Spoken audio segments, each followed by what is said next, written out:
think we'll make a start very soon in a few seconds. Kath. Yep. Laura says she's got to leave at 2. Okay. Sorry? Laura says she's got to leave at 2. Laura showed. Oh, Laura, yes, I know Laura's got to leave at 2. Yeah. Right. Okay. Right, well, everybody, could you please turn your microphones onto mute if you've not done so, and your videos off unless you're contributing, asking a question and taking the lead. Do we have any apologies for absence, please? Hello, Chair. This is Wendy. I've not received any, Chair. I think we have Samira Akhtar's, don't we?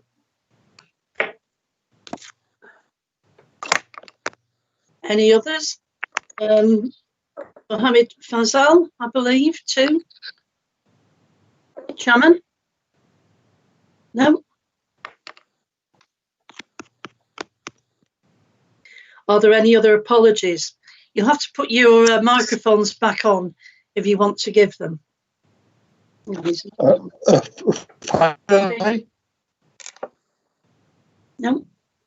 Dear me. It's a bit groggy today, this system. Yes. Yeah, Kath. Yeah. Fadlullahi and Samaya Akhtar. Yeah, I've just given those, yeah.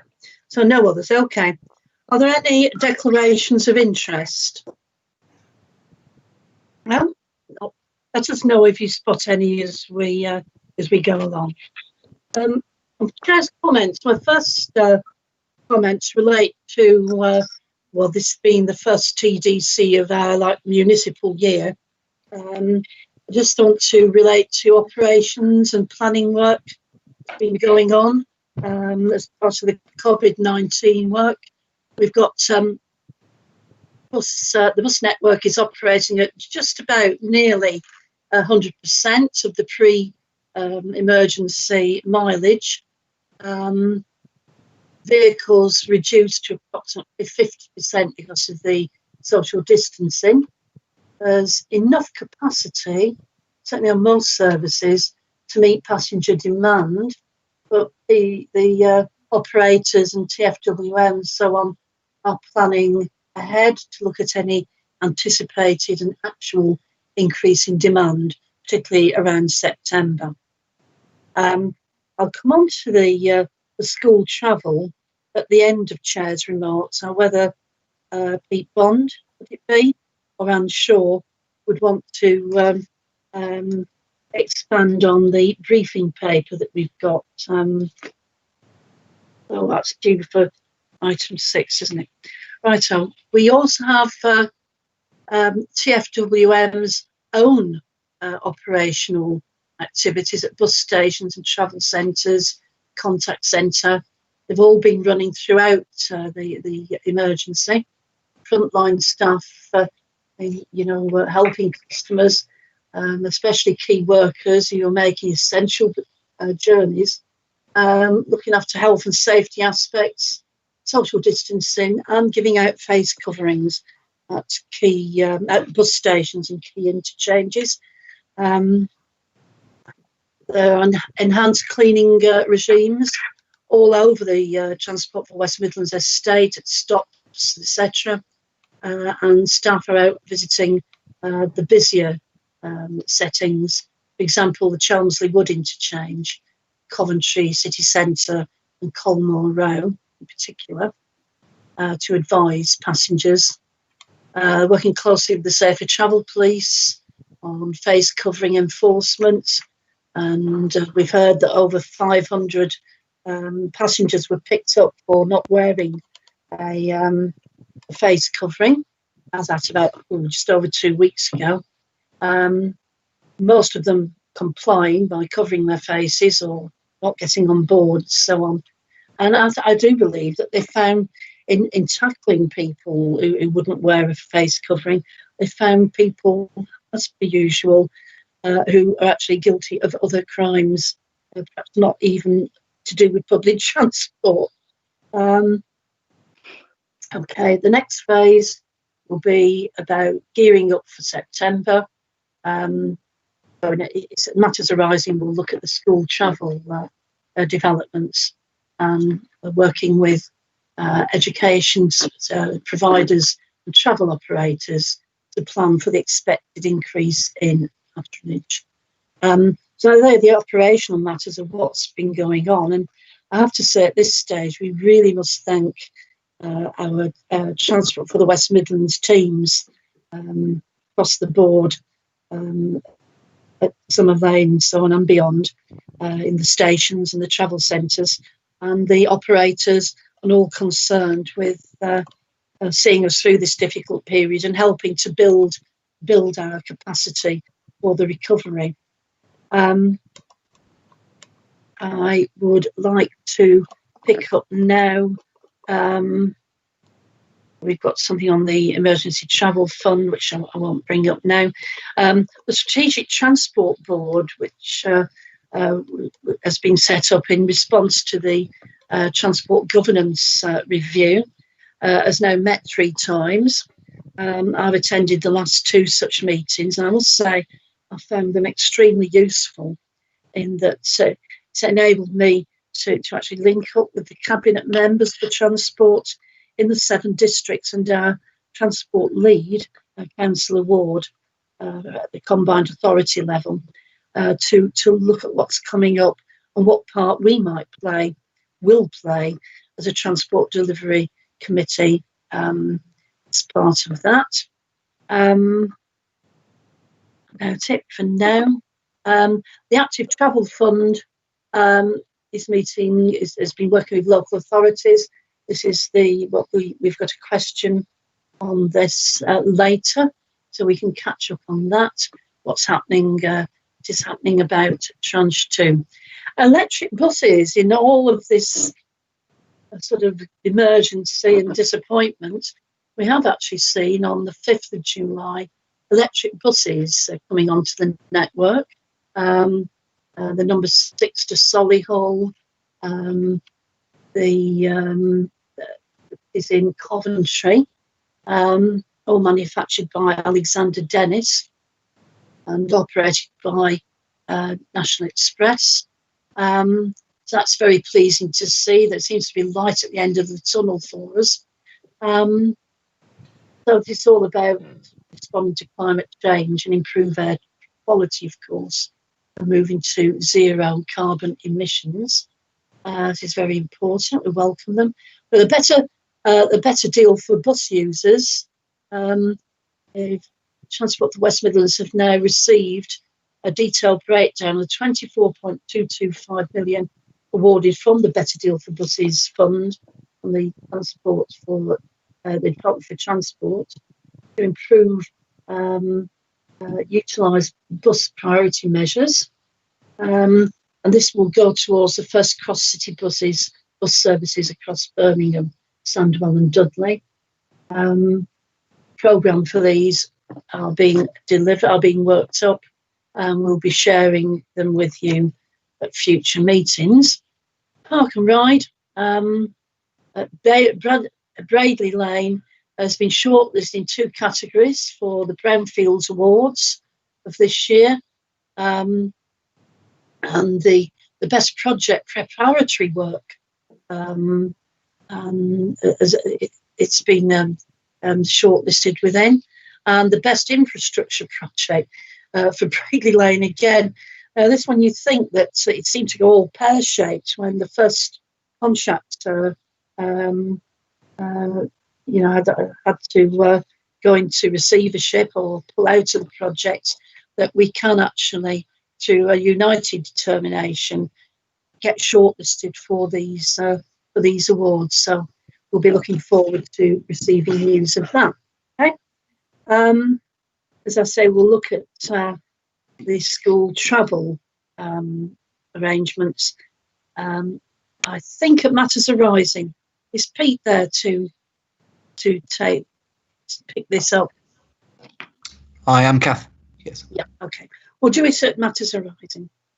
Okay. Minutes for the last meeting. Item 4. Can we confirm that these are an accurate representation? Yes, Great. Yeah, great. seems it has. Yep. The action tracker. Sorry. Where are we now? Ooh, where is it? Action tracker. Okay. Any comments on this? There's a hand raised. Sorry. Kath, I've got my hand up if I could come in. Okay. Yes, Robert. Sorry. Thank you very much. Just wanted to pick up on page 5. It talks about the DFT and the Restoring Railways Fund. Yeah. And I'd raised it last time. I just wondered if we could get some more information from officers about, well, in general for the region, but particularly in terms of the Tamworth line and the Sutton Park line. Okay. If they've got some more information they can share with members today. Okay. Do we have the rail team here, or can Laura elucidate that? Well, no, the team's not here today, and I don't have the details of it with me at home, but I know we have a briefing note, which I'm really happy to share around to everyone on the call. Please, thank you. Okay. Somebody else's hand. This on matters on matters. Yeah, it's on. That's my agenda now. Okay. Yeah. Yeah. Okay. Well, we are. I mentioned this under obviously at the last meeting about the Honeybourne line, and as Councillor Alden has just said, we've got a bid in for both the Tamworth line and the Sutton Park line within the West Midlands Combined Authority area. Now, as I understand it from rail meetings, we're looking at a new station at Aldridge anyway, as part of the new franchise agreements. And if there's going to be a station at Aldridge, that station could actually form part of the Sutton Park line. And I'm just wondering sometimes whether we could actually be double counting, because if the bid, the Restoring Your Railway Fund bid, includes the costs for a station at Aldridge and reopening the line between Aldridge and Walsall, but we're going to be doing that anyway, we're actually double counting, and that will affect the cost benefit ratio that will determine whether these funds actually get progress to the next stage. So when that briefing note is done, could we just be aware of other initiatives that are ongoing? So rather than double counting, as I said, we can maximise the benefits of all the ongoing schemes. Thank you, Kath. Thank you. Diana's got her hand up. Yes, yeah, I can see that. Thank you, Mary. You've not pressed the switch now. Right, okay, Diana. Thanks, Chair. Well, as you know, we had a brief meeting this morning of Safer and Yes. Sustainable, and item 12, page 4. I've actually, literally within the last hour, had a quick hands up from Mark Babington. I don't know, Mark, what you want to come in and say, but he actually is saying that, sadly, I'm afraid to say, although crime went down during COVID, he's actually saying it's important to note that crime across the region is now back to pre-COVID levels, which has largely been reflected on bus and not on rail. So I'm sorry to have to report that. Are you there? Do you want to speak further on that or not? If he isn't, never mind. Okay. Okay. Is Mark with us? We were to receive one of the regular safer travel updates, which will be monthly or bi-monthly. Yeah. We haven't received that as TDC members. I've also recently discussed with the ETIO from Customer Services, who manages the passenger champions, that it would be good to keep the champions on board by sharing some of these updates with them, so that they can still feel part of it, even though they can't really go out on the network doing their audits and being active in that way. Yeah, I was going to put that in as well.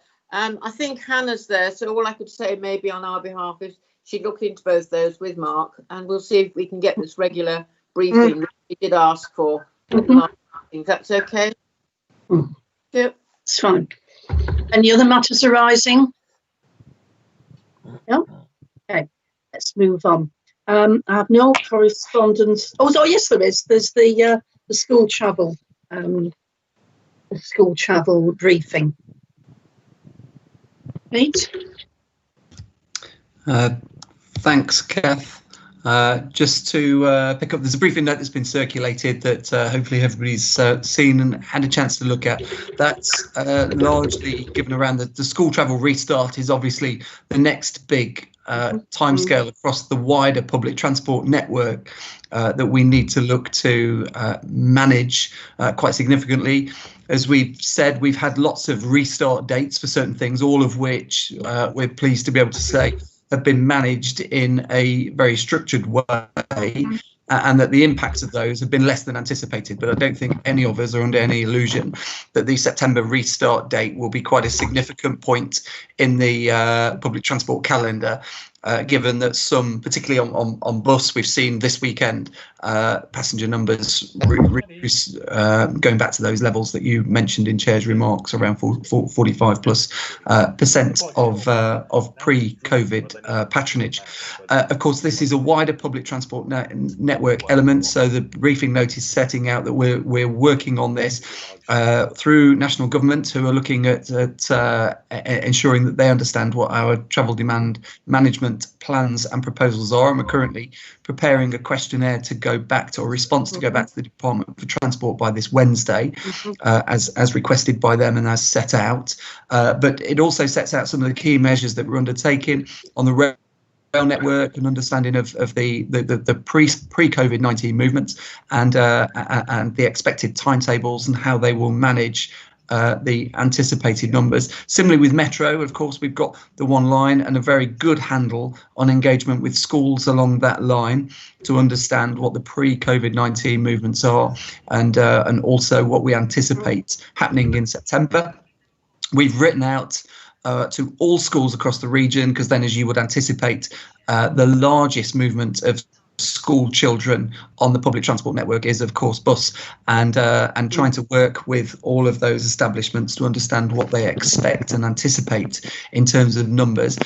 Councillor Worrell has picked up a specific question outside of this, which was around what is our engagement with bus operators directly on this, and it's just to be clear, what we're also doing is we have a survey out with all of our bus operators currently, understanding what they are doing, working with each of the areas of which schools they're working with, what the expected levels of demand are, and feeding that into our wider planning proposals. The data team are working quite hard to make sure that we understand where all of the potential pinch points may be, and then we work with operators and everybody else, firstly to understand how we match that demand, but also how we can work with customers, the customer base across the network, to look at trying to influence change on travel demand management. So how can we also get some people to change their travel patterns and habits, so their employers, individuals, to support making sure that we have the right space across the network. So multiple work streams going on. Hopefully the briefing note is clear in what we're undertaking, but if there's any questions on it, more than happy to pick those up. I've got Chairman Lal first, then Richard. Thank you, Chair. My question is about the. I gather they're going to put some extra coaches on for the school, for school children. I want to know who's going to pay for them, and what will the cost be for the pupils, for the use of the coach to school. Sorry, I think. Sorry, Councillor, my line kept dipping in and out. But I think if I've understood that correctly, that's in terms of the school coaches that currently operate, how they are going to operate in terms of this, and who's going to pay for any additional uplift in requirement. That's currently the subject of quite a lot of debate. We're working with government over what funding will be provided to support additional requirements for coach services. But in addition to that, there is also currently within government, there's a thinking that they will allow a proposal where bus services and coach services can be closed services to school pupils only, and still be in receipt of the grant subsidy that's paid to other services, and that there would be a different requirement for social distance measurements on board those vehicles. So that's why we're working to understand the demand for each school and each journey, and then understand the supply levels, what vehicles are there. But coach operators are currently very much part of the solution, given that we do know that demand will probably outstrip supply on buses. So we're working with coach operators as well to understand where they can help to fill the gaps. Does that answer that question? Are you happy? Chair, my question is, will there be the extra costs to the families? My worry is the family are already suffering through all sorts of things, and last thing we want is to put extra financial burden on them to where they can't afford to use the public transport, particularly the coaches. So we want to make sure that there is no extra costs involved in the new bus transport provision. Okay. So with regards to that, there's currently no proposals for extra costs, but there's not necessarily guaranteed for all public transport journeys, and that very much depends on whether the school service is an open service as part of the network, something that's provided as part of ordinary day-to-day journeys, or whether some schools may have their own provision and their own contracts. Whilst we're working with them with operators, there is no guarantee that there won't be any changes to costs, particularly, for example, whereby a school may need to have coaches and buses doing double runnings to provide the same service. But that's not to set out to you that there will be an increase in cost. It's just to set out to you that is currently the area that is least known about. But we are aware of what you're saying there, and we are also working with each of the local education authorities across the region to understand how they are working through that provision, both in terms of local coaches, but also special education needs transport as well. Yes, special needs. That's a big issue. Richard. Yeah, Pete, you mentioned the survey, I think, of bus operators and I think it was discussed at the topic was discussed at the Bus Alliance meeting anyway recently. So can I take it that the operators have all got an opportunity to pitch in with their ideas and suggestions? Absolutely. So this has been about, I mean, that survey data has been about collecting an understanding of sometimes people what did people what operations did operators provide prior to COVID? What are they expecting after? So whilst we're trying to get survey data, all operators are currently pitching in with their suggestions and ideas and how they might be managing it. And so another example is that National Express, who had a relationship with lots of the large schools, have been making some of the contact directly. And as long as what we're doing is communicating, joining that up, and through the travel demand management, Anne Shaw and her team have written out to every school across the region as well. So we're collating responses from them also, and then trying to match up all of that information. But it is open to operators to come back with ideas, and the survey is welcoming of that also. Thank you. Okay. Any other questions or comments, please? Okay. Well, thank you for that, Pete. I know it was just starting to come through when Richard first asked a question about it. Richard, do you want to come in? A matter arising. Another one, which is the rail card question, if we can go on to that. I raised the question at the last meeting about rail cards and whether validity can be extended because of the lockdown, and there's no answer yet, is there?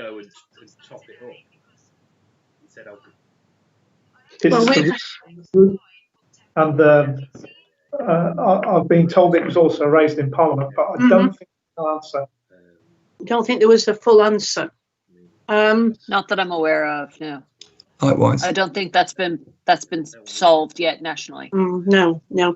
I think the answer was that we'll look into it. Thank you for asking, and I think they are I wonder if Laura and Cal might ask again, because I just worry it will go on, and then suddenly nothing will happen at all. It'd be nice to have a yes, we will do something, or no, forget it.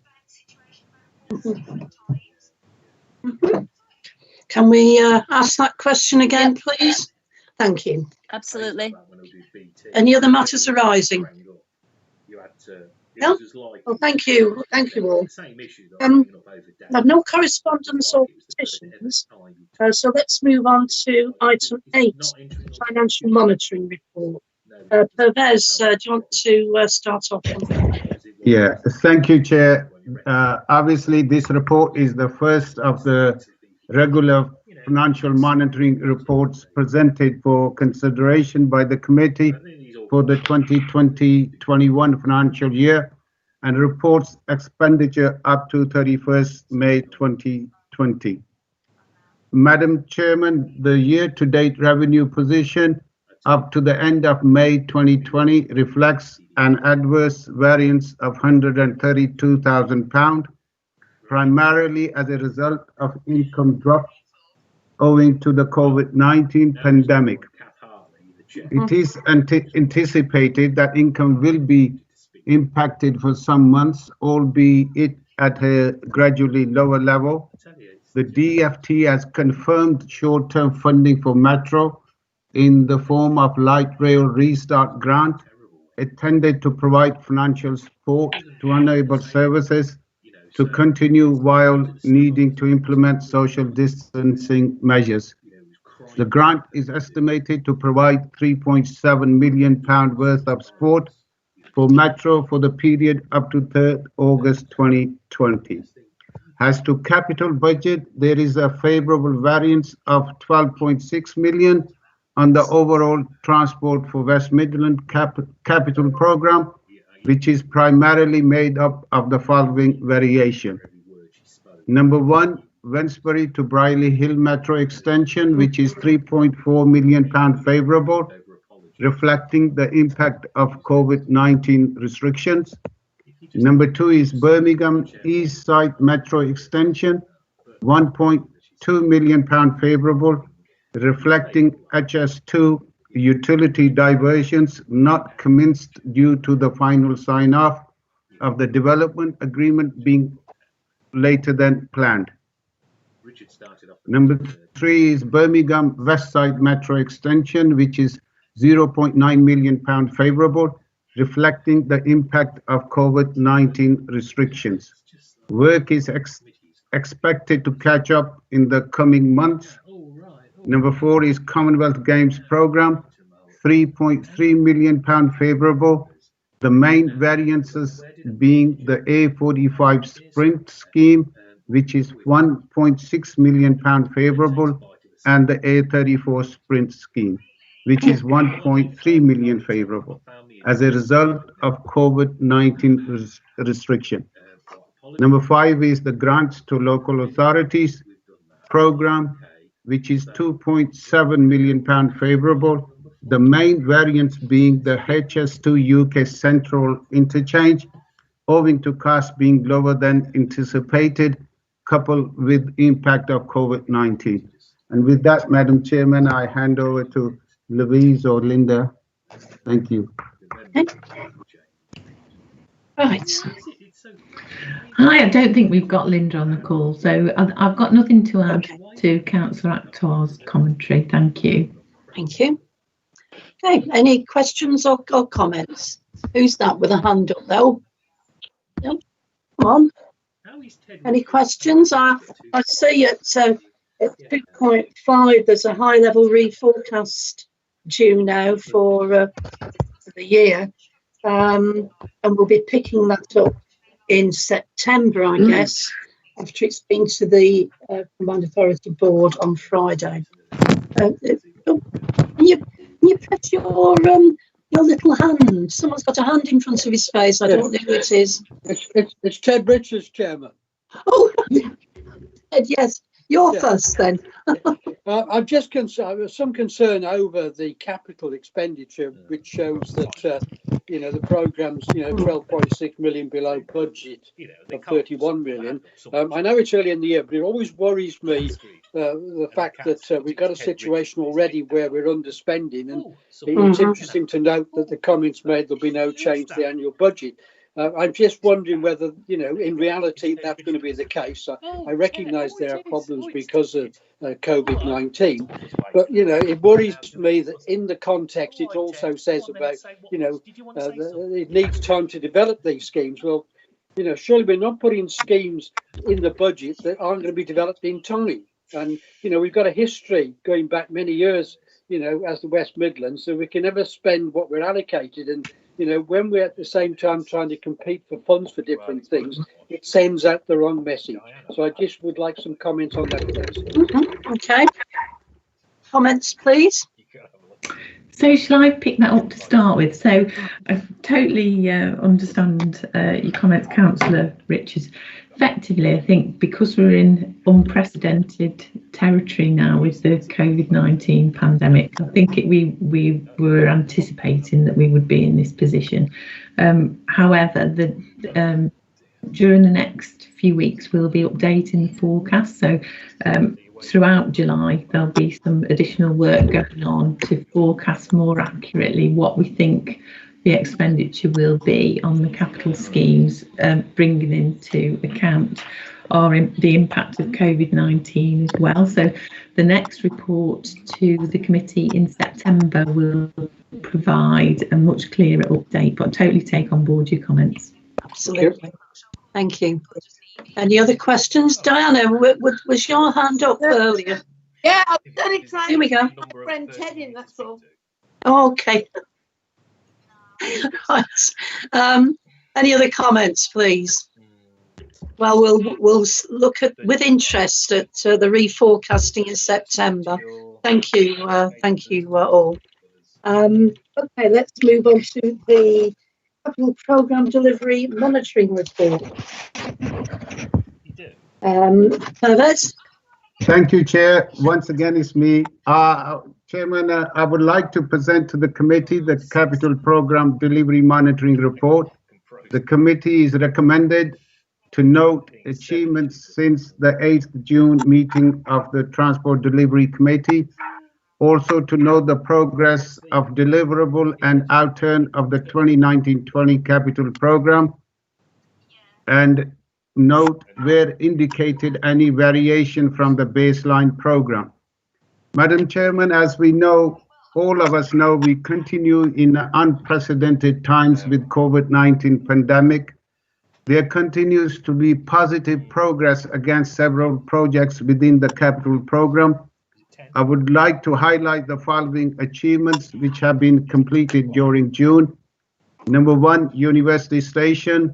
Planning permission is granted. Number 2, Park and Ride resurfacing programs. These are Lee Hall, Tipton, and Hall Green. Number 3, making the key route network safer. Inaugural meeting of the Regional Road Safety Strategic Partnership took place on 26th June. But however, Madam Chairman, the committee should note the following exception during the reporting period. Network-wide park and ride lighting upgrades. There are 5 sites outstanding. These sites are Sandwell and Dudley, Sutton Coalfield, Starbridge Junction, Berkswell and Shirley. And with that, I will now hand over to Sandeep to pick out any further details and take any questions. Thank you. Thank you. Sandeep? Thank you, Chair. Councillor Akhtar has done a great job of taking you through the summary of that report, so I'm just happy to take any questions that members of the TDC may have.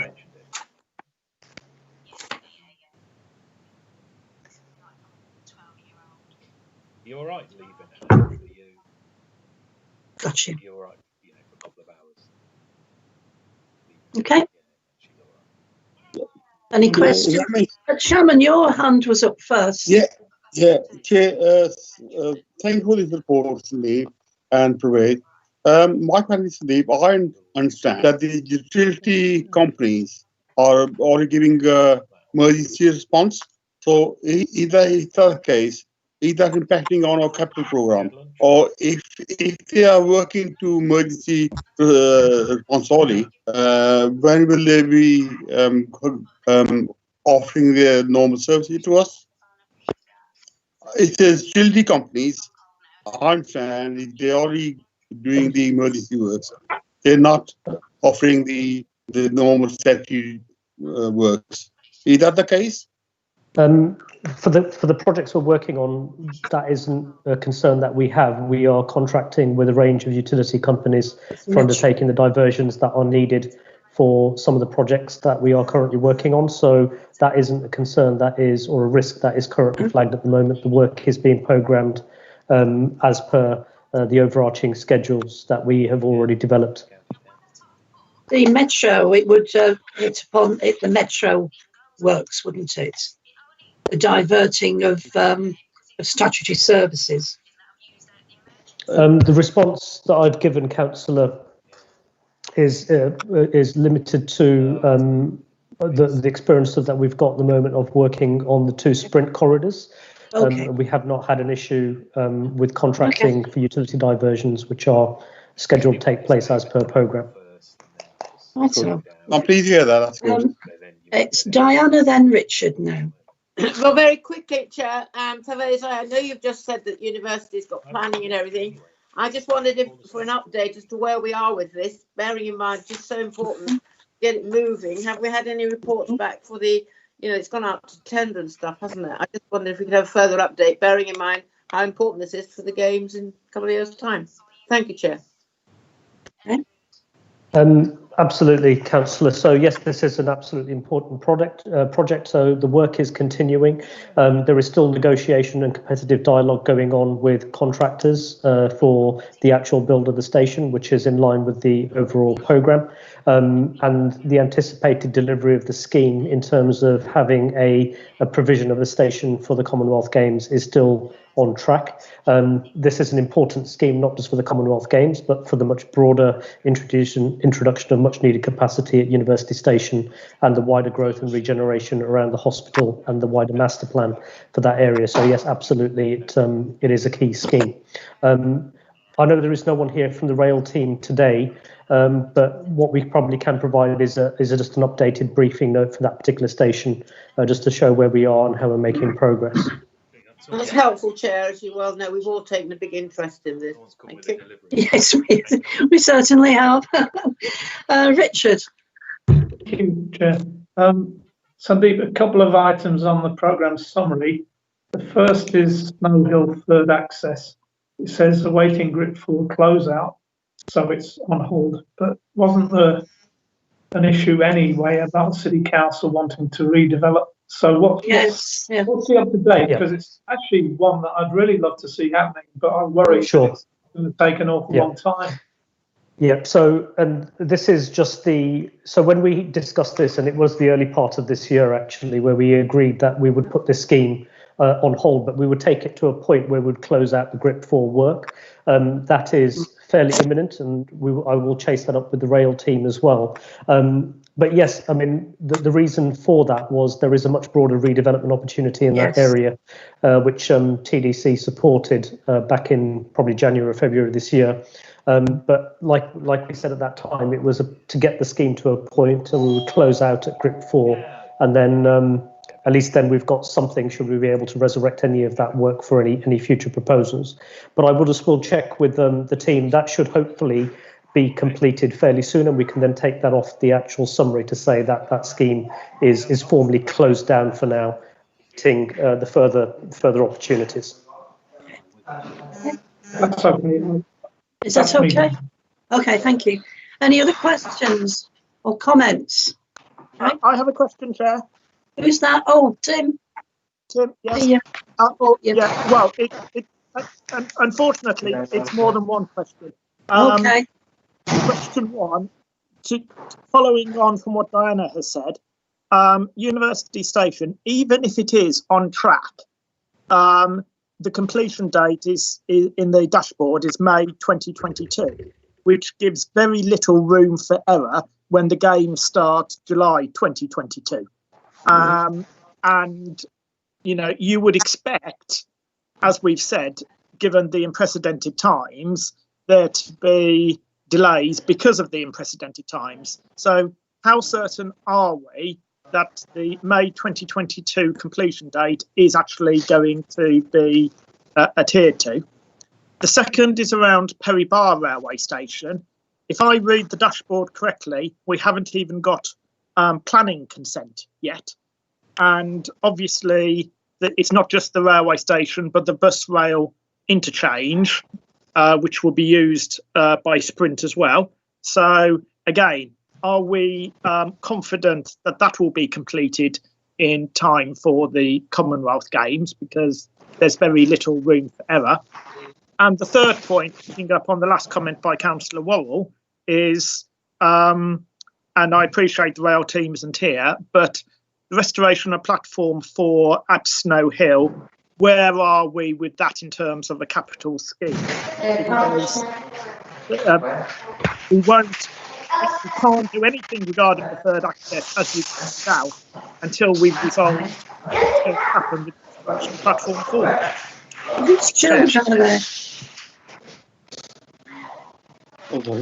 Okay. So I'll take each one of those in turn. So in terms of the confidence around, and I'll take both University and Perry Bar together because there's similar sort of questions there around what is our confidence level around this. Both of these now have a level of contractor involvement and engagement, which helps us with the overall timescales and the timelines and the programs that we are working to. In terms of the overall timelines, they do carry elements of risk, which are factoring and taking into account some of the COVID impacts that we have had, but also thinking about other risks that could manifest themselves. So whilst it is, there is confidence in the programme, it is also taking a pessimistic view around some of those risks being realised and the timescales that it would take to actually mitigate against those should they be realised in full. So the intention is very clear. We are absolutely focused on delivering those schemes for the Commonwealth Games. That's what they are there to do and support the movement of visitors during that time. So that remains the absolute focus for the teams that are working on them. Now, in terms of Platform 4, I would agree. Yes, this is a key scheme for Snow Hill Station. It has been tied into the Midlands Connect work as well around the Midlands Rail Hub, and it will be a core scheme that will be required in advance of any sort of redevelopment of Snow Hill Station. So there has been some work done, I think up to GRIP 2, I believe, through Midlands Connect on the Midlands Rail Hub for the reinstatement of Platform 4. And again, Councillor, if I may, I will take that back to the rail team and just ask for a more detailed briefing so that we can bring you up to speed to where we are with that. Okay, thank you. Thank you. Any other contributions, questions? Okay. I have a question, Kath. Oh, sorry. I have a question. I put my And you, hand oh, sorry, I've got you. Yeah. Mary. Thank you, Chair. I'd like to ask, possibly maybe for the next meeting, could we have the rail executive here, because, you know, for an update on, you know, the Hazelwell line, the Kings Heath, you know, and the progress of that, please. You know, because also because that, I think that's important too, for the future for the Commonwealth Games too. If I may, Chair, I think it's not on the forward plan. Yeah. So what we do have, Chair, is I think, and I'm not quite sure how often the rail programme report gets presented, but we did have it at the last meeting. So I think there is a cycle of, I think it's every third meeting or something like that. I'm not quite sure exactly, but there is a reporting timescale for the rail programme where those updates are provided around the wider rail investment programme from WMRE. So whether that's sufficient to cover for TDC members. Yes. Anything else? Anybody else? No? Right, we'll move on then. Thank you, Thank you all. No, okay. Yes, thank you. We'll move on. Thank you, Sandeep. And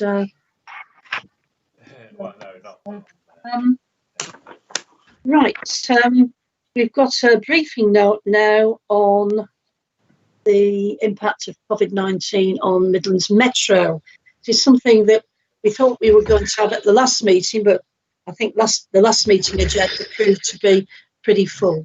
Sophie or Hi, Roger. Roger, did you want to start on this? Roger? No, I'm more than happy for Sophie to pick this up, as I'm currently tucking into a very nice cheese pie and potato salad. Oh, right, Sophie. Okay, thank you, Councillor. Thank you, Councillor. Yeah, so obviously this was an overview of the position which looked at our initial response to COVID-19 and our recovery and looking forward. So some of it is obviously historical now, given that things have moved on and do move on very quickly with COVID-19. But just as an overview, you know, the initial impact to Metro was a fall in patronage of about 86%. And revenues 94%. We've already touched on earlier in the finance report that we are receiving finance from the government, financial help from the government in terms of keeping us going during this period. That does come to an end on the 3rd of August, and we're in negotiations with them as we speak, just to see what we can a point where we can get to sustain some support and help for us going forward whilst we recover. In terms of the response from the Metro, initially we increased our cleaning regimes, reduced surface contact by opening the doors automatically. We promoted contactless payments and swift payments, and we launched a campaign around the communications for staying apart and keeping the social distancing. We also removed conductors off of trams in the initial period, in the early days. So we went to at-stop revenue collection, and when we then brought them back onto trams, we had what we called a safe zone, where we cordoned off one section around the driver's cab where the staff could stand once they had collected revenues and returned. And we've also done a lot to keep staff informed and obviously given them some support. As an organisation, we did furlough staff in the initial part, so we did have 40% of staff on furlough. They've now returned. We've still got about 15 individuals on furlough, but the majority of staff have now returned to us. So we put in place, as I say, a number of those, and we're now starting to focus on the recovery.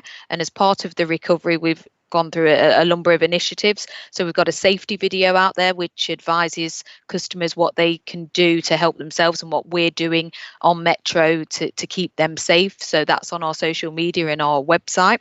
We've also introduced a heat map which basically advises passengers when are the quieter times to travel. So those who can travel outside of the busiest times can choose and see that.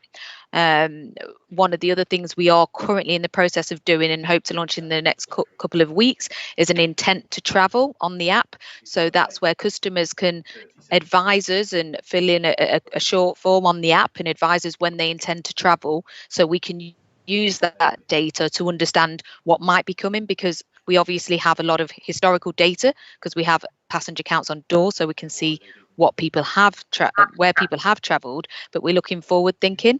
So that's something what we'll be launching in the next couple of weeks, the intent to travel, which will also show on the app the heat map again, so people can look on the app and see when best to travel. So we're doing that. In addition, we put out what we call queue busters or ad hoc trams in the times where we know we've seen higher passenger numbers. So we monitor this closely, and where we know we're seeing extra people numbers travelling, and to keep that safe capacity, we have been sending out trams, particularly in the afternoons. We've seen a higher number of people travelling, where historically it's perhaps been more spread, but we are seeing that in the afternoons.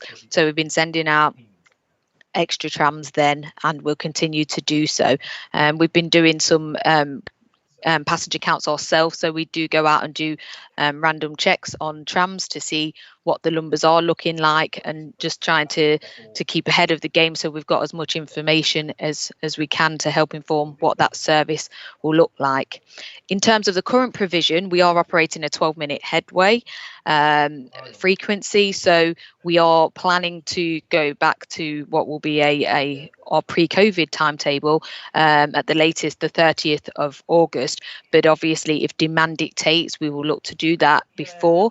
At the moment, we're currently carrying about 45% of our pre-COVID-19 patronage. So we are perhaps carrying more than other modes in terms of recovery. We've seen quite a quick recovery on metro in that sense when we compare to bus and rail.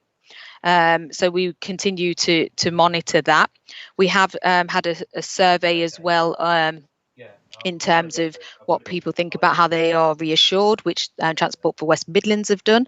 And from that survey, those who are reassured about travelling on metro, 75% have said it's due to the information and guidance provided. So we think we have been quite good with getting that information out. So instead of saying it's due to space on the tram, they are saying it's due to the information what we're giving them, which obviously is very good. So we know that what we are doing, the interventions we are doing, are helping our passengers. And we've also recently introduced a new flexible product range. So that is for passengers who are returning to work but maybe not doing a full week. So we've taken the opportunity to launch on our app a 3-day, a 4-day and a 10-day carnet type ticket. So the 3 and 4 days are consecutive day tickets. These range of tickets give up to 20% discount. So again, we're trying to give value to our customers who would traditionally may have been on weekly passes, which do give quite a significant discount. We're still able to offer them some discount for travelling in an ad hoc arrangement. The Flex and Save, as I say, is 10 days, and you can use those 10 days over a 6-month period. So that's proving, well, all of the products are successful. We are selling these products, so we do know that there is demand out there for these types of products. This becomes even more important because our latest figures show 900 people used to have direct debits with us, but that's gone down to 100 at its worst, and it's just starting to creep back up, and we've got about 125 back on direct debit. But obviously that shows the significant drop of the people who did then cancel their direct debits and are not travelling. So we want to encourage those to travel with the right products when the time is right. So we've introduced the flexible product range for that purpose. So I'm not sure if there's any particular questions, because I assume I'll take the report as read, but if there's any particular questions. Thank you. Are there any questions or contributions on that? Excellent. I know that you are ahead of bus when it comes to adapted ticketing arrangements. Good. Any? Yeah. Oh yes, Chairman. Thank you, Kate. Thank you, Sophie, for the report. I know you're doing everything to get the tram back to normal, but we're running at 45% capacity at the moment. Do you think you'll be able to cope with the current social distancing guidance that if you return to full capacity, the number of vehicles you got will be enough, or you won't be able to manage with the back to normal capacity with the current number of vehicles? And secondly, at the moment, what I say, the government nationally is not doing anything to encourage people back to the public transport. If anything, it's a mixed messages. It's acting as a deterrent for people not to use public transport. So what we can do to get the government to be on our side, or the travelling public side. Yep. Thank you, Councillor. So taking the first point, can we cope? So the initiatives, what we have got in place, the monitoring we are fortunate because we do have automatic door counters, so we can get an accurate picture of loadings. We are using that data to feed into the heat map, and then we can educate passengers to choose to travel outside of those busiest times where they can. Obviously, we will always be limited by our capacity, but we are trying to re-educate them to travel at other times and take alternatives if they have to. So at the moment, we are not hitting that peak capacity, what we class as the safe capacity, and we can still put more trams out as it stands today. Obviously, there will always be a limit, and as government advice changes, we're following that through. What I can say is face coverings is very important, and we do have about 95% of our passengers wearing face coverings. We can assume maybe some of the 5% what don't, maybe for medical reasons. So that does help from a safety perspective as well. And we are just reviewing the capacity in terms of the safe section on the tram, what we put in place for our staff, whether as things government advice changes, whether we remove that, so that again gives us additional capacity.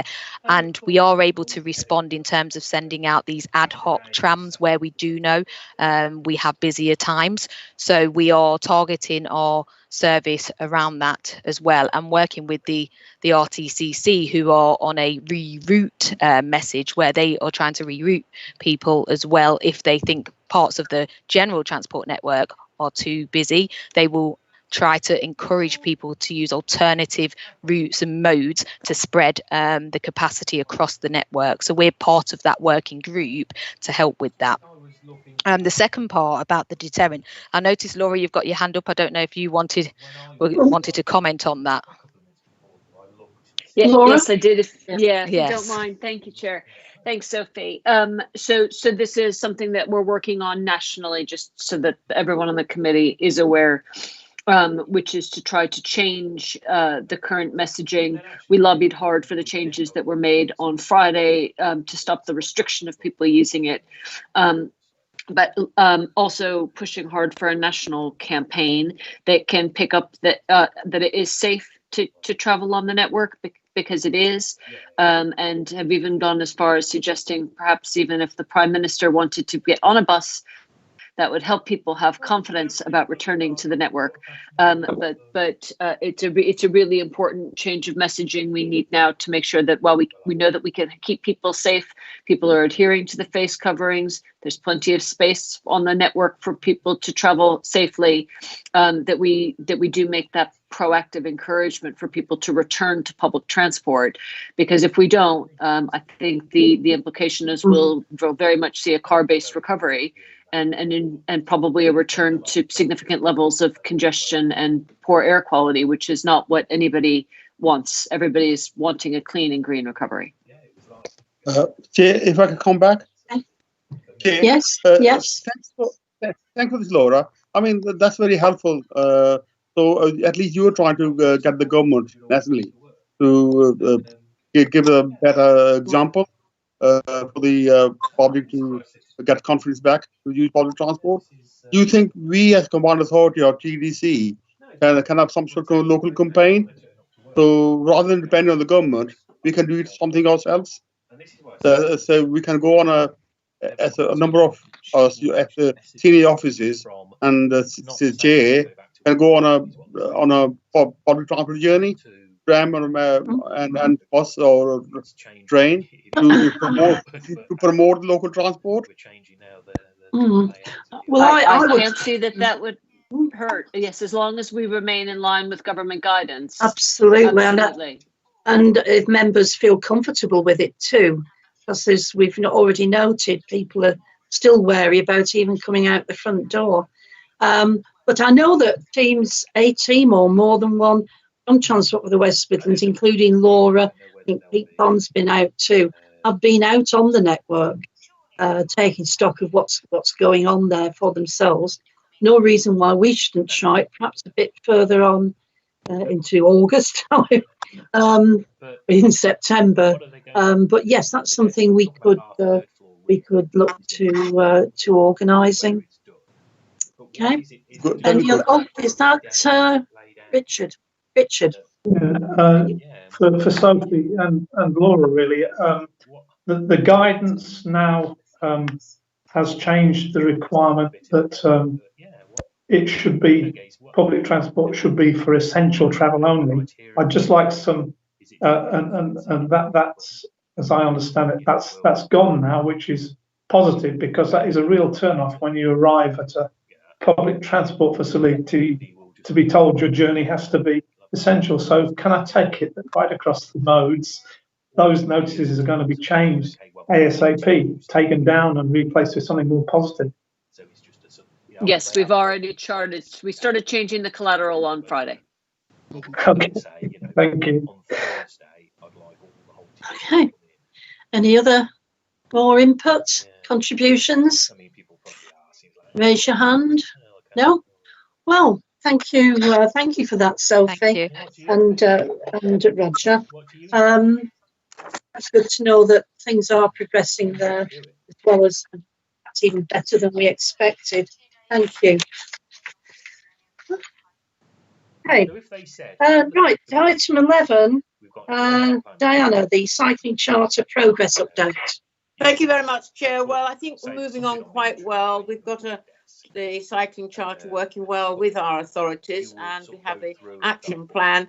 But in 2.2, as you well know, the target is to increase level of cycling by 5% of all trips by 2023. Sadly, the current level is 1.7. Well, it's a bit lower down, probably a bit higher now, I hope. But it's quite a big thing to try and do that. I do think all authorities are trying very hard to introduce a certain amount of cycling and encouraging more. But I think one of the main issues, and of course it's further down on, I think it's 3.13, when it mentions what's happening during COVID. There's been a lot of cycling, people who have been going out on bikes for recreation purposes. But sadly, it's not going to be happening. I don't think people still don't want to go to work on a cycle. So that is a continual worry that we have to keep trying to encourage, because we've put a lot of cycle parking at our stations in particular and other areas to try and encourage people to cycle. The Better Streets Community Fund 3.7. Back, I think it's on page 43. You'll see a breakdown of your various, page 43, the projects that are being done in your own authorities and quite successfully. And the other obvious thing to discuss is the Emergency Active Travel Fund, which we've got more of a detail in item 14, Chair. But I don't know about anybody else's authority, but I mean, it was almost impossible to consult. And it has caused an awful lot of uproar, trying to make our roads safer for cycle and walking, and by cutting out all the bus routes and moving cones all over. We've got all over Solihull. It's not gone down very well at all in lots of places. The idea may have been good, to try and make the world safer for people to walk around and continue spacing. I understand the theory behind it, but I have to admit it as a mere little local councillor, I don't know that it's gone down terribly well in some places. But there we are. We have to go onwards and upwards. I think we've got an ambassador. Hannah, I don't know if you're there, you want to say a little bit further. Are you still around just a while? Can I hand over to her for any more detail, please, Hannah? I am. Thank you, Councillor Hall-Allen. Yeah. Can you hear me? Yep. Okay, perfect. Thank you, Chair and Councillor Hall-Allen. So since the last time we presented, we've now published the West Midlands Bike Life Report with Sustrans, which provides a lot of evidence to support cycling and walking in the region. There's a report, and the link is available directly in the document, but you can see that there is quite a bit of support, 65% support building more cycle tracks, even if that means reallocating space. And it also gives information on the participation of cycling, and 14% of men versus 5% of women cycle at least once a week, and 11% of white people versus 6% of people from minority ethnic groups cycle once a week. So still some work to do along there. We've also continued to work on the Transforming Cities Fund, as Councillor Hall-Allen mentioned, the Better Streets Fund. The other portion of that is the development funding. So work has continued on that. We also did engagement using the Commonplace platform for the first time, which we are also using as part of the Emergency Active Travel Fund work. This was done back in March and April. We received over 3,000 comments from 581 respondents, which was quite good. We went into lockdown, so we couldn't do quite as much face-to-face engagement. So it was done all online, but we are looking to improve on that. And now I know what everyone's waiting for. So starting with paragraph 3.9, Emergency Active Travel Fund. So back in May, the government announced that there would be an emergency active travel fund, and a total of 250 million from the 2 billion allocated to cycling and walking, which was going to be made immediately. They allocated that across the combined authorities and the local authorities, with the West Midlands being allocated 17.2 million from that, which was delivered in 2 tranches. Tranche 1 application was completed and sent in on the 5th of June, and we were, since then, we were very successful. So not only did we receive our allocation of 3.4 million, we actually received 3.8 because our application was considered particularly strong and ambitious. A program of schemes, which Councillor Hall-Allen was mentioning, that includes cycle pop-up lanes, room for pedestrians, modal filters, cycle parking, were submitted, with many of these already being delivered. As part of the TFWM program, we've offered cycle parking for organizations, which has been taken up quite successfully with over 100 organizations who've applied for the grant scheme. As moving on, we have 20 operational cycle counters on along the network, and we've seen quite a bit of use along the leisure routes. They've skyrocketed compared to the same time last year. Not surprisingly, a lot of people were using cycling as part of their daily exercise. This has gone slightly down in June, which was explained by the poor weather, and we'll see what July cycle counts bring. We are also looking at improving the cycle counter network by additional of 20 new counters, which we will be delivering later on this year. We continue to collaborate with Brompton to promote the cycle hire scheme, and we have our network-wide cycling program with a number of new spaces being added at quite a number of stations over the last year. We've completed an audit of all of these by the end of March 2020, which we'll use to inform future development. In terms of future work, Sustrans was commissioned by DFT to deliver cycle parking at station, and TFWM has liaised with the local authorities to recommend 12 stations. This is work with West Midlands Trains, so they will be bringing this forward as they see as appropriate. We continue to provide feedback on Darlaston and Willenhall stations to ensure that cycle provision is being provided, and working with Chiltern to upgrade the cycle parking at Moore Street. So in terms of cycle parking counts, they were measured bi-monthly. For last year, we've gone back to monthly. Not surprisingly, we have a decrease in usage over March and April. We didn't have cycle counts taking place between March and May, but they have taken back up, so we'll be looking at that. A lot of the big bike revival activities were suspended during lockdown, and now slowly things are ramping back up with that scheme. And Living Streets are also sort of ramping their work back up to work with schools in September. Mentioned again are the school streets in Solihull and Birmingham, which are proving to be quite popular nationally. They're getting recognized nationally. A lot of local authorities are being in touch because they want more information. We conducted an online survey of travel behavior. There were 6,000 responses. Again, there wasn't the ability to do face-to-face, so this was online, something that definitely needs to be improved upon. And you can see that cycling to work and walking to work, cycle to shops have increased a fair bit before and after lockdown. And in terms of our ambassador, her contract ended in May, and we're looking at reviewing the role for the future. So that is it in terms of a whole summary. I see Councillor Worrell smiling. Happy to take questions at this time. I have to take a sip of drink though. Richard. Yeah. I'll let Hannah know that I'd ridden the A34 Birmingham City Council's cycle route from Birchfield into, well, sort of Queensway, not quite the city centre. And I must say, I was hugely impressed. I felt really safe. The priority for cyclists was good. And the next thing I'll do is a little bit of a disability access audit, but to me, it looks really good. One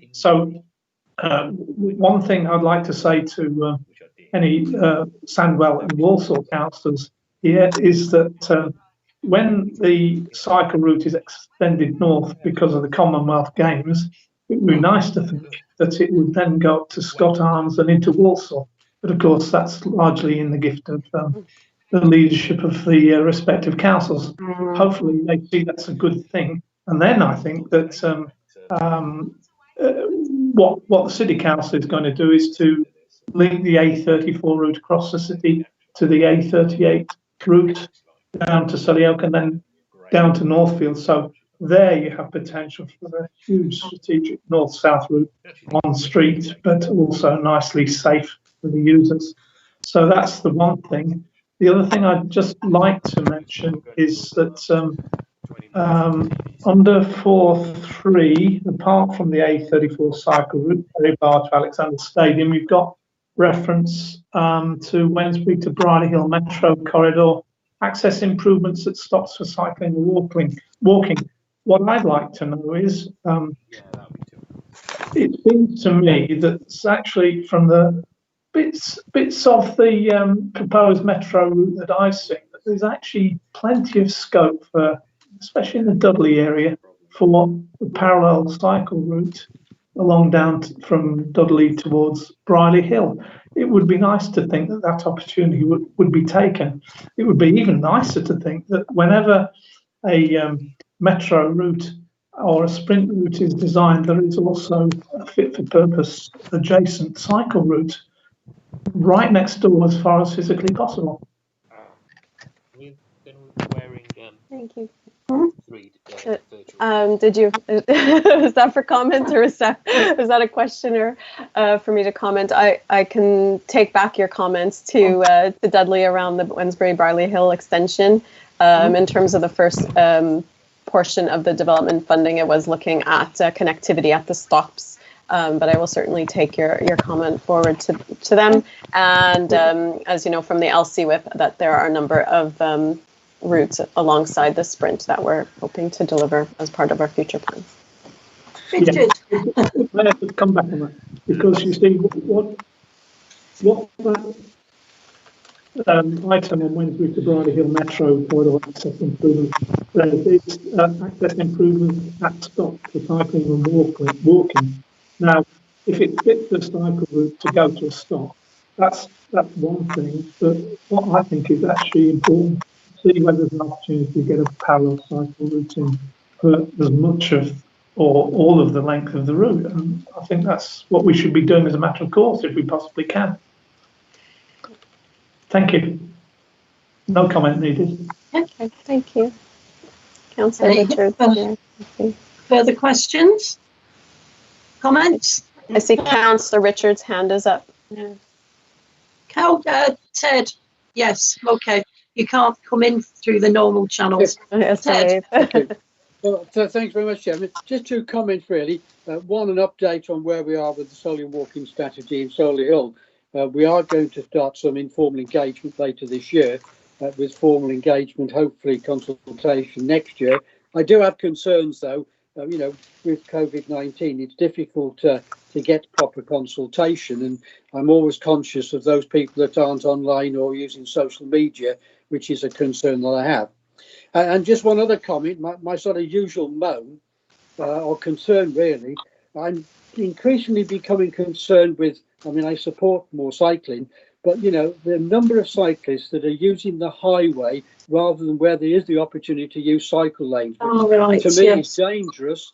And it doesn't really, you know, it's causing all sorts of, in my view, safety problems. And it's also, it frustrates motorists. And, you know, with the increasing use now of people going back to their cars, I'm concerned of the safety aspects of people where there are facilities to use cycle lanes, they're not using them. Thank you. Thank you. Councillor Richards, can you let me know where that is and I can look that up? Okay. Diana? You're muted. You're muted. We've got one favourite in Solihull. We've got a fantastic cycle lane on Catherine de Barnes Lane. You really rarely see a cyclist on it.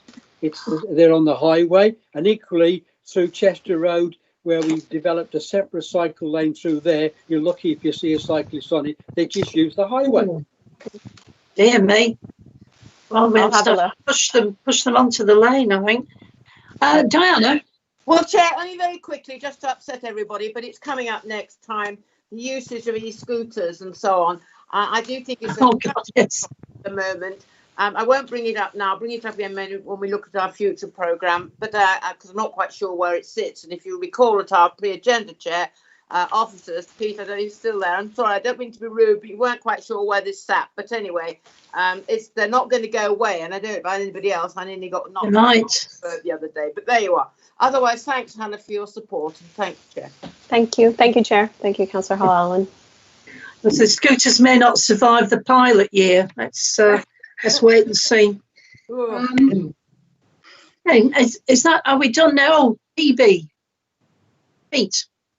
Yes, thanks, Kath. Just in that on the e-scooters, they are on the forward plan. It is an element of this discussion, and conscious of that dialogue last time. I wasn't sure whether that was going to be picked up in this meeting or not. But given that there has been some progress around trial and pilot areas, then I think the timing of that to the next committee meeting will be quite useful. And one of the other things around that on the update is that we are also having a lot of interest and dialogue with transport operators themselves, as well as highway colleagues across the region. So yes, absolutely appreciate that this is quite an interesting and topical discussion.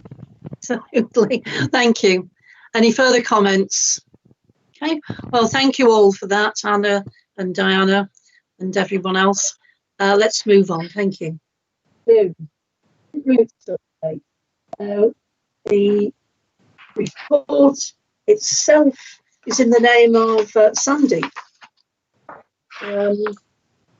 As far as the report goes, but Tim, do you want to lead on this? Yeah, I'll do it now. Who's that? Right. Turn your mute button on, whoever you are. Pete. Mute. Okay. Right, Tim. That wasn't me, Councillor, just a point of reference. I thought it might be, yes. Okay. This report updates the committee on the progress of the Sprint programme, notes the relationship between Sprint delivery and the other schemes, and also makes it clear that the Sprint service will be operated by zero-emission vehicles, and that it will be the operator and not the combined authority that will purchase the vehicles. The update provides for some funding announcements regarding the Sprint delivery along the two priority schemes. That's the A34 North between Birmingham City Centre and Walsall, and the A45 between Birmingham City Centre and Solihull and the airport. Both schemes are priority schemes because their delivery is crucial for the Commonwealth Games, and obviously work in close conjunction with the Commonwealth Games transport programme. The other thing to note is that advanced works will be prioritised along the A456 Hagley Road at the same time, because that's one of the Sprint schemes that will come in operation post Commonwealth Games. Yeah. And also the notification of the park and ride for the A34 North by junction 7 of the M6. But happy to take any questions, Chair. Okay, thank you. Andeep, do you want to add to that, or Angela? Thanks, Chair. Well, we have Thomas Skidmore here as well, so Tom can pick up any questions if there are any. But thank you to Councillor Huxtable for introducing the paper. Okay, right. Any comments? Chairman, then Richard. Anyone else? Tim, my question is that this first sprint route from Warsaw to the airport, will they be continuing one journey, or people have to change at the city centre? I mean, I'm particularly mindful if the people want to go to the airport, they don't want to have to get off in the city centre to switch sprint, right? And secondly, I think probably a technical one, these routes we are having for the sprint, can they be done for any size vehicle, or they are restricted to one particular size of the vehicles? Okay, thank you very much. I've got that. Thank you very much for those questions. The schemes are envisaged to be a cross-city route. Tom can correct me if I'm wrong, but the cross-city means exactly that purpose, that it will run between Warsaw and Solihull without any need for interchanging. That's what's envisaged, and builds on the funding that the Combined Authority have got for the first cross-city route, which is, if I understand, between Dudley and Druids Heath Maypole, taking in the the A457 and the A435. So it's very much envisaged to be as I say, a cross-city route, and that's detailed in 2.5 of the report. What was your in terms of the vehicles? Yeah. As I understand it, it's while the operator will be purchasing the vehicles, they're envisaged the sprint vehicles to be 18-metre vehicles, as has been set out in previous reports. But I'm going to ask Tom just for clarification on that point. Yeah, I think, well, on the first point around the cross-city, yes, we're still going through the, agreeing with an operator that it could,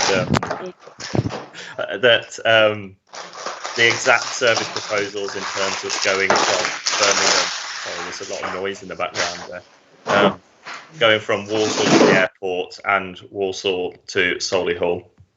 And I think the question was whether other vehicles could use the bus lanes, and any buses will be able to use the bus lanes. They don't have to be 18 metres. Okay. Okay. Richard. The sprint buses themselves will be 18 metres. It's envisaged that there will be some 18-metre vehicles on the network, yes. Yes. Okay. Is that from the word go, the 18-metre vehicles? Or is it in subsequent phases? We're still agreeing with the operator when the vehicles would be introduced. There's been a few complications because of COVID, which might mean that from the word go, there aren't 18 metres, but we're getting to that point now. If they are shorter than 18 metres or not articulated, am I right? Can they be converted to articulated vehicles? You couldn't convert one without tremendous cost, which would prohibit it happening. Right. Okay. Richard. Yeah. A34 really. The northern end. You've got in the report there's critical path, cabinet approvals, Walsall expected September 2020, Sandwell unknown. I'm just a bit worried that you're itching to get on with things, but actually these councils have got to approve the thing first, haven't they? So that's the first thing. Let's suppose they do. Then I've got a couple of items where I'd like to know if there's an update since the report was written. First of all, on the hoped for park and ride site within the Walsall boundary on the A34, and can you confirm whether or not there is going to be any parallel cycleway provision on any of this A34 route, apart from that which already kind of exists down towards the city centre of Birmingham? Thank you. Okay, thank you very much. Again, I've asked Tom to come in terms of the technical details, but again, my understanding is that Sandwell, Walsall and Birmingham have all signed up in principle to the delivery of the first stage of the route for the Commonwealth Games, which is obviously a hard deadline. So I don't anticipate any problems with Sandwell, but as you say, it has got to go through the formalities of the Cabinet. Again, cycle provision, as you've said, Richard, you've cycled along the A34 North Birmingham Cycle Superhighway. It is being looked at whether to extend it from where it finishes now in time for the Commonwealth Games. Obviously, that's got to coordinate with all the other work that's going on. In terms of taking it on to the park and ride proposed site, I'm not sure. Again, as you pointed out, that would have to be talked about with local authorities.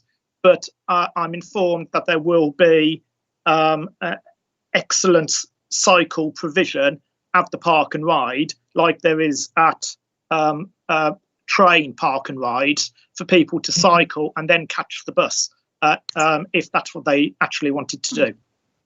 Thank you. Good. Any further questions? I think Tom might want to add some detail to that. Okay, Tom. Thank you, Councillor Huxtable. You've got competition, Richard. With regard, I'm getting it ready for Christmas. That's it. I get some talcum powder on it. With regards to the cycling, the cycling and walking team are working with the local authorities in Walsall, Sandwell, and Birmingham to look at extending and options to extend the A34 cycle route and how that would fit alongside the plans. In terms of the local authority approvals, Councillor Huxtable is quite right in terms of the local authorities have already, in principle, accepted the proposals, and the actual building itself or the construction work itself will start in Birmingham and move out. So it is the Birmingham section that, in terms of the critical path, is the biggest priority. Yeah. Thanks. Okay. Chairman, your hand's still up. You want to come back? Mary? No, Ted want to, Ted has got his hand up. Ted. Okay, Mary's got a showing. And Ted Richards. And Ted. Yeah, Councillor Richards has his hands up as well. Yep. Yeah. Okay. Sorry, who's next? I've got Mary. And Ted. Let Ted go first. Okay, Mary. Well, thank you, Chairman. Just to Ted, comment. sorry, I didn't see you. Just to comment on what Councillor Huxtable said, just to bear in mind that, whereas it's supportive the route from, the Walsall straight to the airport, the section of Solihull to the airport has yet not, still hasn't got the funding. I think we should, just to be noted that, phase 2 has yet to be funded. Okay. Okay. Is that's right then, is it, Tom? Yeah. Yes, that's an important point. Yeah, the first phase of the scheme, which does deliver interventions and shelters, upgraded shelters throughout the route, to the value of £88 million, has been funded. But the second phase we have not got funding for at this moment. Okay, thank you. Mary. Just wanted to ask on cycling, I don't know if it's the right part. We've got the cycle route from Birmingham to Worcester, going through a lot of along the River Ray. I know Timothy would know about that. Some of that looks now that it needs a bit of attention, better lighting and improving. Is there anything planned for that? Do you know? Well, that doesn't relate to sprint. Is there somebody here who could answer that? Yeah. I could tell you what probably needs. Chair. Yeah. I can just give you very briefly a bit of history in that the then Integrated Transport Authority paid as a pilot project Birmingham City Council to install solar stud lighting along National Cycle Network 5 back in the mid-20s to actually provide lighting along that cycle route to encourage walk cycling. That no money was actually set aside for its maintenance and upkeep. And now, as Councillor Locker said, it's looking very tired and whatever.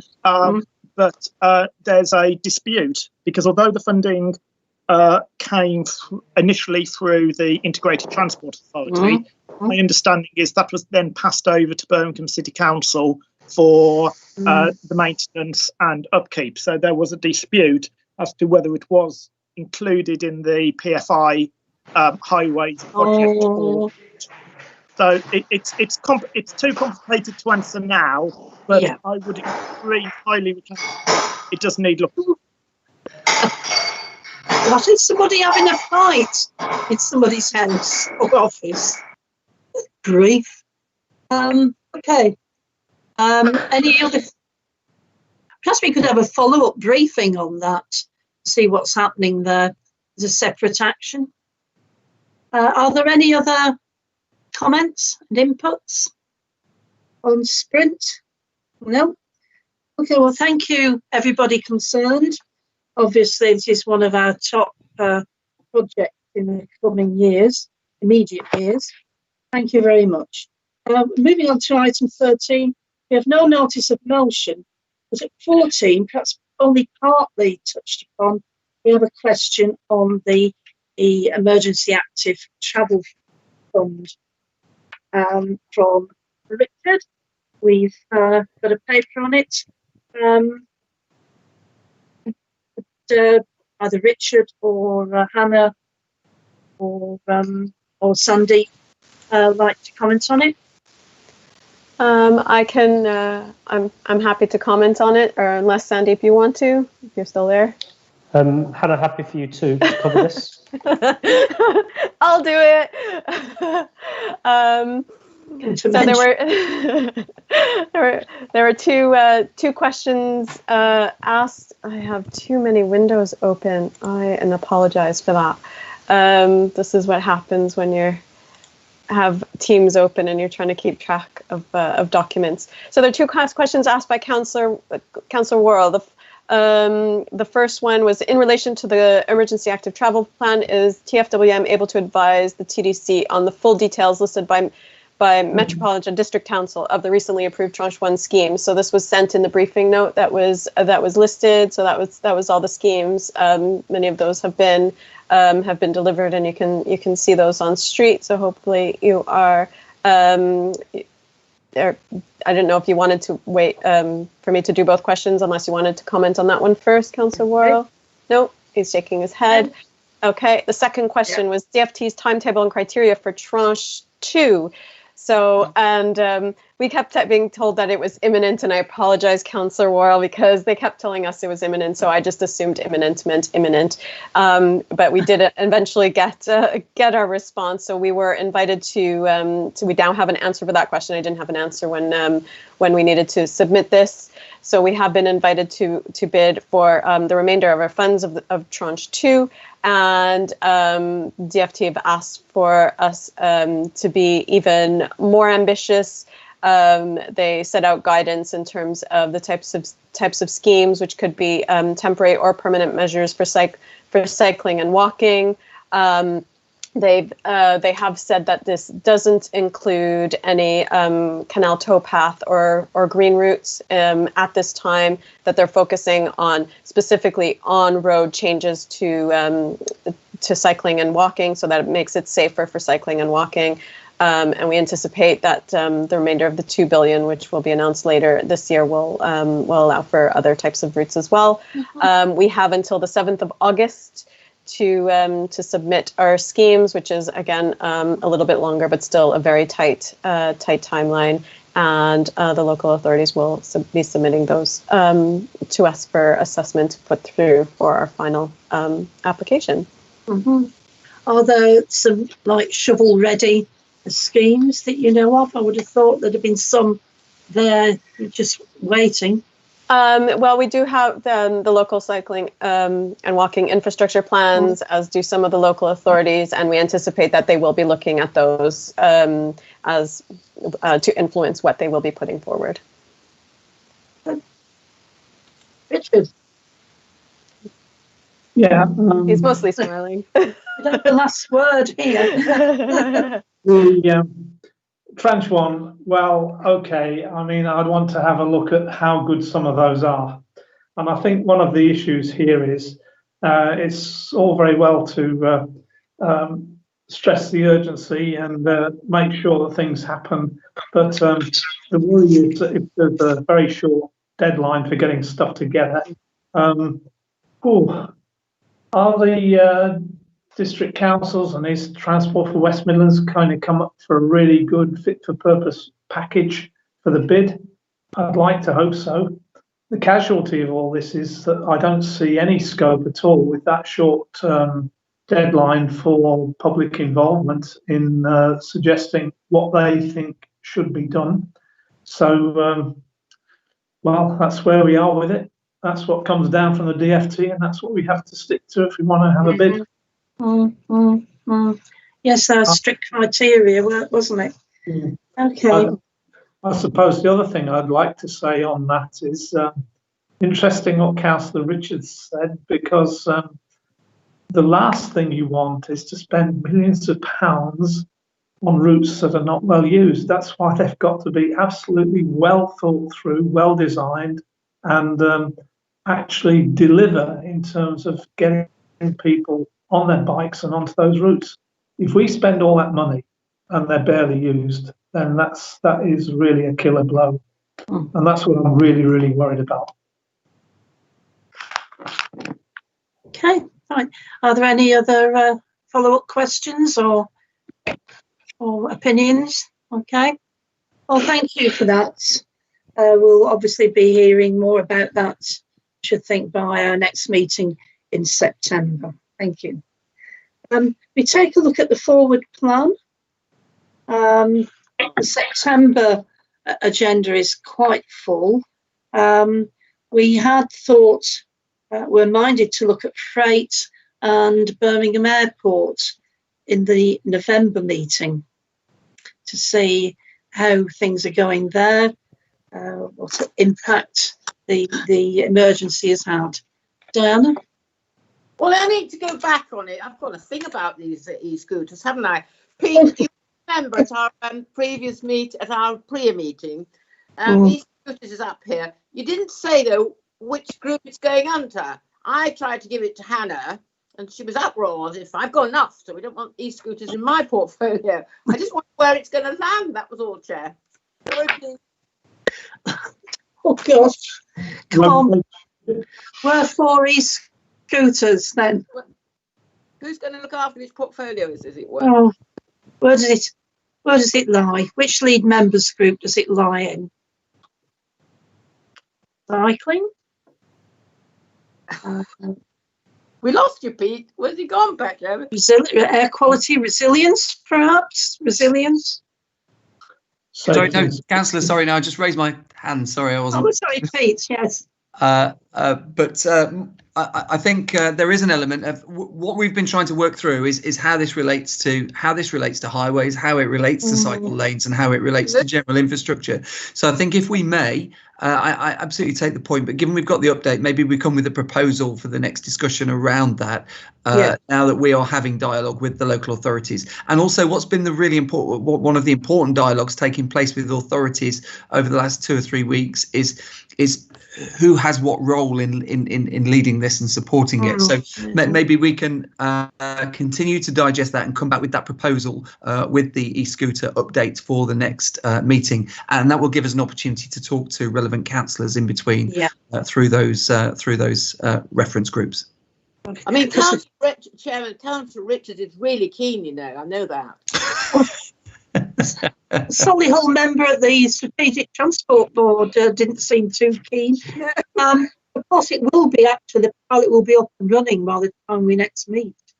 I mean, Joking Park, they are, well, I don't want to say they're dangerous, but the mind boggles. I mean, they're being hired and all sorts. I've got a shop in my village who's hiring them out, you know. Right. I'm assured that it won't be like the scheme they have in Athens, which seems to be reserved for ouzo-crazed tourists around the bottom of the Acropolis. So I don't think it can possibly be as frightening as that. Right. Thank you, Chair. Okay. Any other comments on the forward plan, please? Have we got Pete? It's Councillor Huxtable. Oh, sorry. All right. Come on, sir. Yeah. We did discuss earlier on in the meeting the need for a rail business report, which I can't actually see on the forward plan.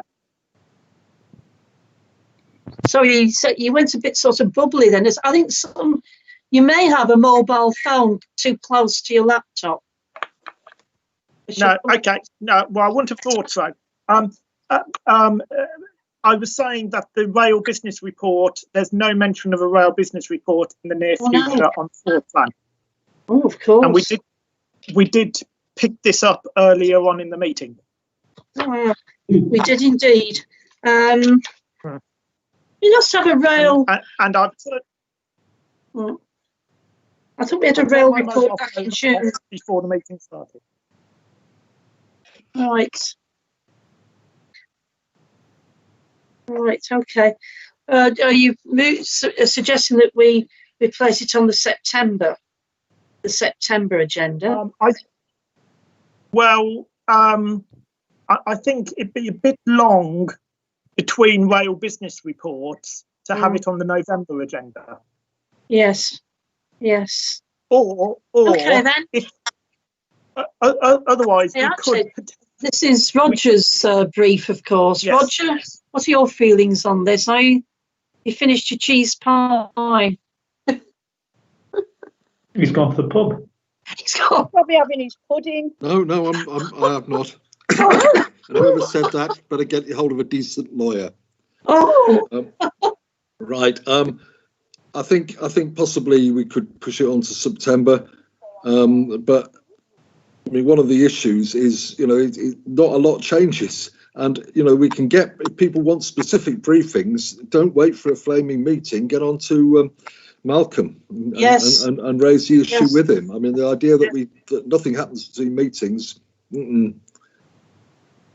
It's something we could, or you could bring up at the rail executive as well. I think the rail executive... It covers a different geographical area, and we need to understand that there are sensitivities there that may not be altogether clever. They wouldn't appreciate it, would they? Okay. Well, always accessible between meetings. So, do you think we should put it up for September then, Roger?